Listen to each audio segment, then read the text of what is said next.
Hello everybody, कैसे हो। उम्मीद करती हूँ आप सभी बहुत अच्छे होंगे। अभी आज का वीडियो रहेगा हमारी 12th क्लास के लिए सैम्पल पेपर। कल हमने सैम्पल पेपर फर्स्ट डाला था और उसका फर्स्ट पार्ट था, क्योंकि वीडियो बहुत ज़्यादा लॉन्ग हो जाती है और आप हो जाते हो फिर बोर, इसलिए सैम्पल पेपर फर्स्ट का पार्ट 2 रहेगा। ठीक है भाई, ये रहेगा आपके आरोही भाग 2 से। ठीक, ये है काव्य खंड पर आधारित निम्नलिखित प्रश्नों के उत्तर दीजिए।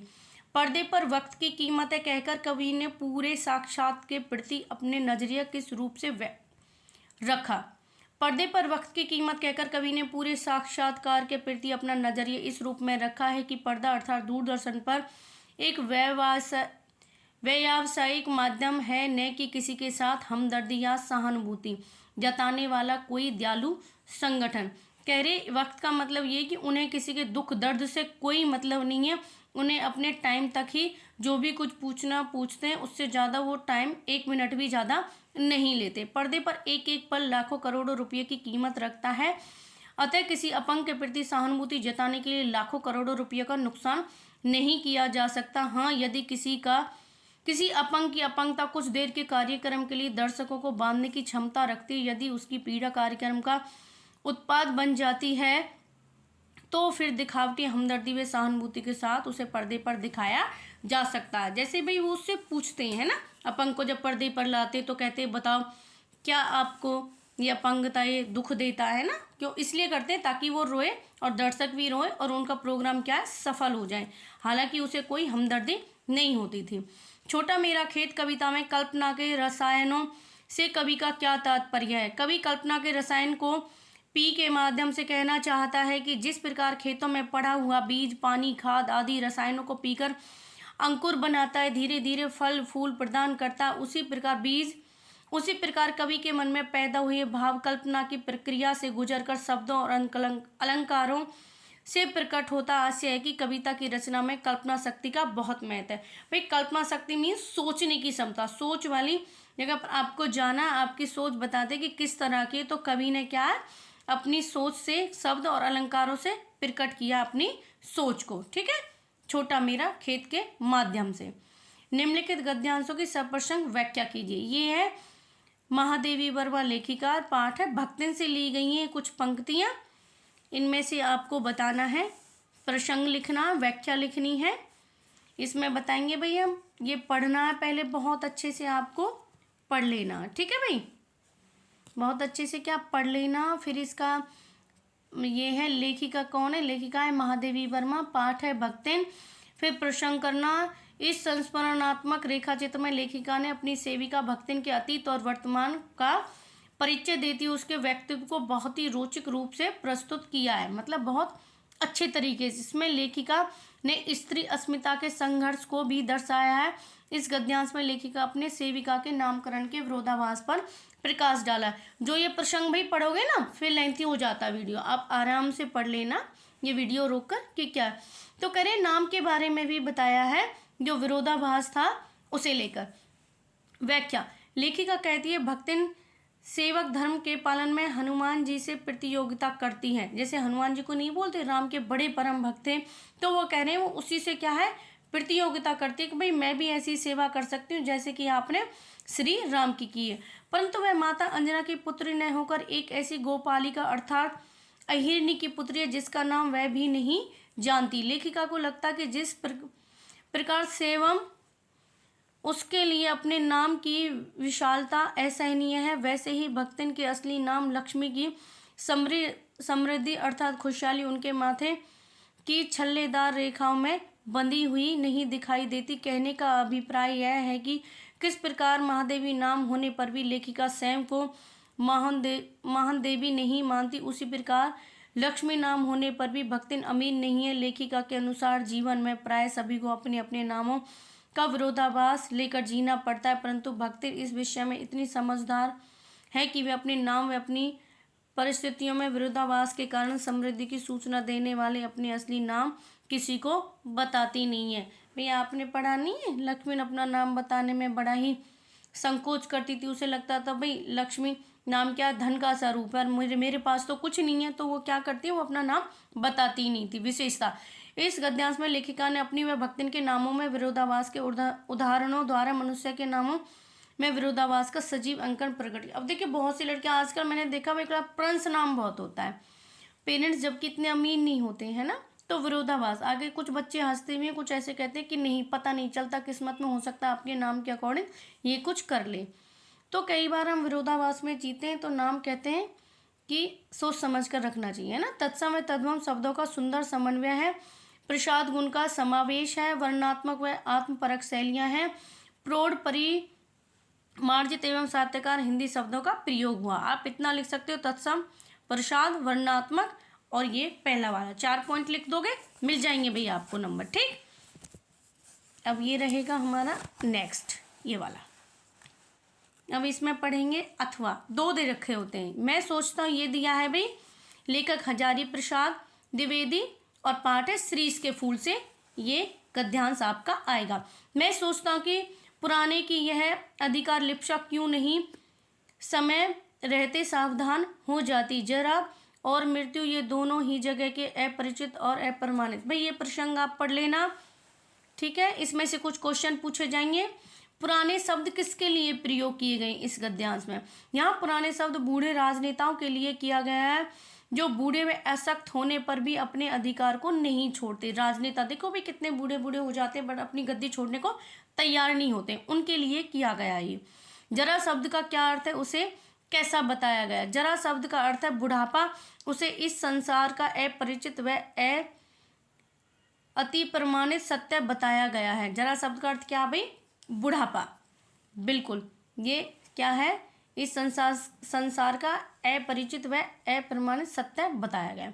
तुलसीदास द्वारा रचित पंक्ति का अर्थ स्पष्ट कीजिए। इस पंक्ति में तुलसीदास कहते हैं कि पृथ्वी पर यह प्रमाणित हो चुका कि यहाँ जो एक बार खिलता है फूल एक दिन वह मुरझा कर झड़ जाता है, जो दीपक एक बार जलता है एक दिन वह बुझ जाता है। अपने टाइम के अकॉर्डिंग भाई हमें सभी कार्य करने। अब जैसे वो बोला था कि ये बूढ़े राजनेता हैं, ये संन्यास क्यों नहीं लेते, पता ही है कि एक दिन सब कुछ होना है, तो इन पंक्तियों में यही बोला गया। फूल खिलता है तो वो मुरझाता भी है, झड़ता भी है, दीपक जलता है तो क्या वो बुझता भी है। इसलिए हमें अपने समय के अनुसार कार्य करना चाहिए। लेखक ने बाबा शब्द किसके लिए? लेखक ने बाबा शब्द श्रीश फूलों के लिए प्रयोग किया है। अब ये आरोही भाग 2 गद्य खंड पर आधारित प्रश्न है। गद्य खंड में भी रात्रि की विभीषणा कैसी थी? ढोलक किस रूप से उसे चुनौती देती थी? पहलवान की ढोलक पाठ के आधार पर लिखिए। रात्रि की विभीषणा वास्तव में डरावनी और भय पैदा करने वाली थी। चारों ओर सन्नाटा फैला हुआ था। कभी कभी इशारों के क्रंदन या उल्लुओं की डरावनी आवाज़ सुनाई देती थी। कभी कभी सभी कुत्ते मिलकर रोने लगते। लोग बीमारी के भय से अपनी अपनी झोपड़ियों में रात भर दुबके रहते। ऐसे समय में पहलवान की ढोलक की आवाज़ मानो उस विभीषणा को कुश्ती लड़ने के लिए चुनौती देती। यही आवाज़ मृत गांव में संजीवनी शक्ति भरती रहती थी। वो कहता जब वो ढोलक बजाता था, वो कहता चाहे सभी लोग कितने निराश हो जाएं, मैं निराश नहीं हुआ। ढोलक बजाकर कहता रहूँगा, आ मेरे से लड़, मैं देखता हूँ तू कितनी शक्तिशाली है। ठीक है भाई, बीमारी को देता वो एक तरह से चुनौती। श्रम विभाजन और जाति प्रथा पाठ में जातिवाद का पोषक किसे कहा गया और क्यों?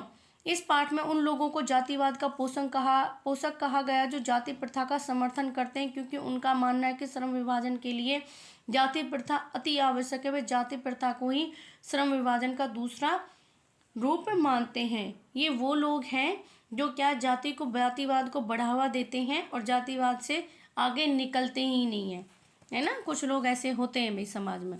कहानी और नाटक में क्या अंतर है स्पष्ट कीजिए।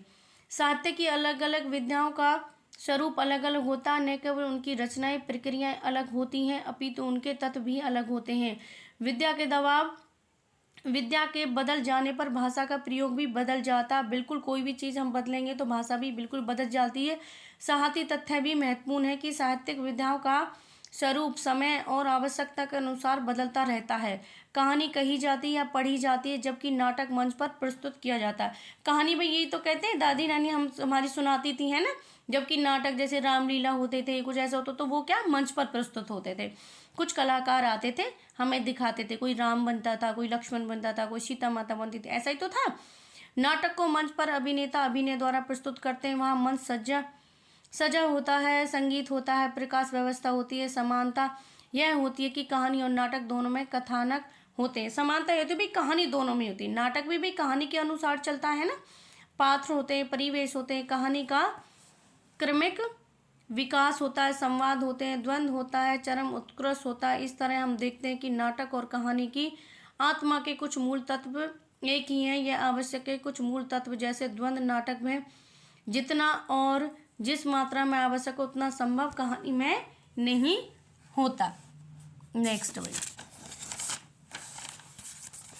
नेक्स्ट रहेगा ये अथवा। कुछ दे रखा है, एक देश एक चुनाव, ये है भाई। अब अगला ये दे रखा, एक देश एक चुनाव विषय पर 250 शब्दों में लेख लिखिए। भाई ये आप अपनी तरफ से करना है आपको, ठीक है भाई। आपकी बुद्धि की परीक्षा ली जा रही है, आप कितना जानते और सीखा आपने, ठीक है। अब ये आएगा यहाँ से एक क्वेश्चन और, ये रहा एक क्वेश्चन, ये रहा। एक नाटककार का कुशल संपादक होना आवश्यक होता है। इस कथन के पक्ष में 3 उपयुक्त कारण या तर्क दीजिए। ये हैं इनके।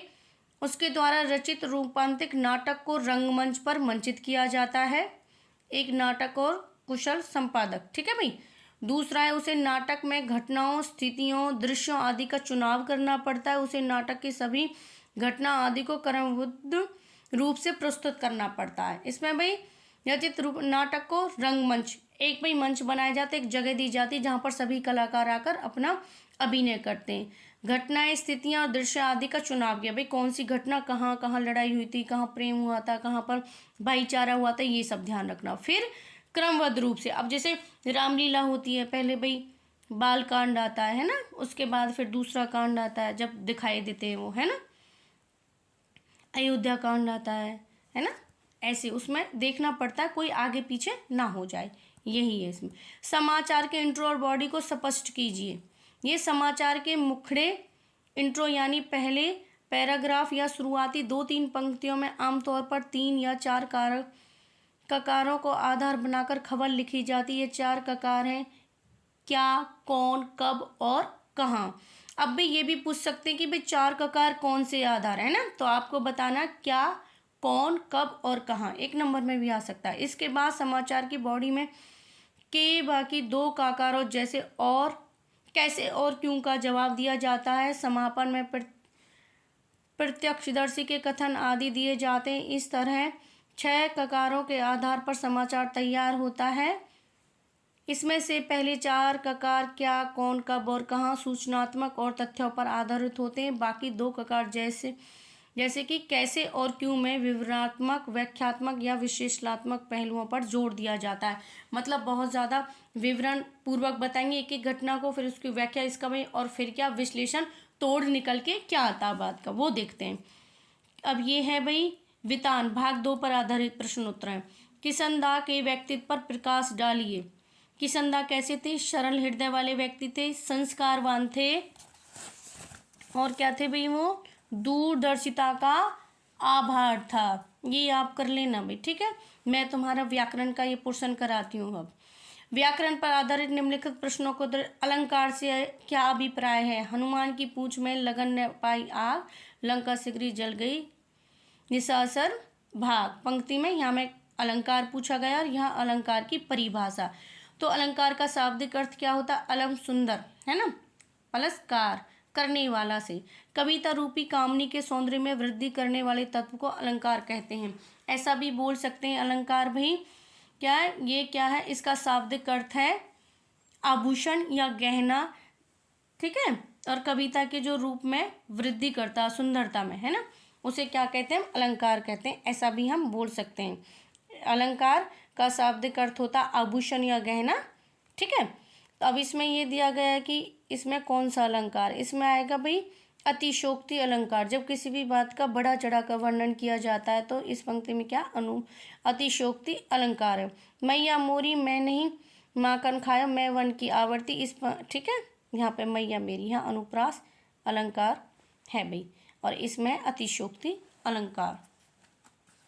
ये गुण संधि गुण संधि क्या होती है? जब प्रथम पद की अंतिम ध्वनि ए आ हो, उत्तर पद की ध्वनि ई ऊ रे हो, तब ये दोनों मिलकर क्रम से ए ओ अर बन जाते हैं। इसे गुण संधि कहते हैं। उदाहरण क्या? नर प्लस ईस नरेश, ए प्लस ई ए बन जाएगा, आ प्लस रे अर बन जाएगा। जैसे महा प्लस ऋषि महर्षि, आ यहाँ से और रे मिला तो क्या बना? अर महर्षि। ठीक है भाई, ये है आदर्श जीवन। ये आपकी नैतिक शिक्षा पर आधारित है भाई। इसे हम अलग से कराएंगे। ये वीडियो आपके लिए बहुत बहुत ज़्यादा इम्पोर्टेंट रहने वाला है। और कोई भी डाउट हो तो आप कमेंट करके बता सकते हो कि मैम यहाँ से समझ नहीं आया। मैं फिर से प्रयास करूँगी कि आपको समझ आए और ये सैम्पल पेपर आपके लिए बहुत ज़्यादा हेल्पफुल हो। मैं यही चाहती हूँ। धन्यवाद।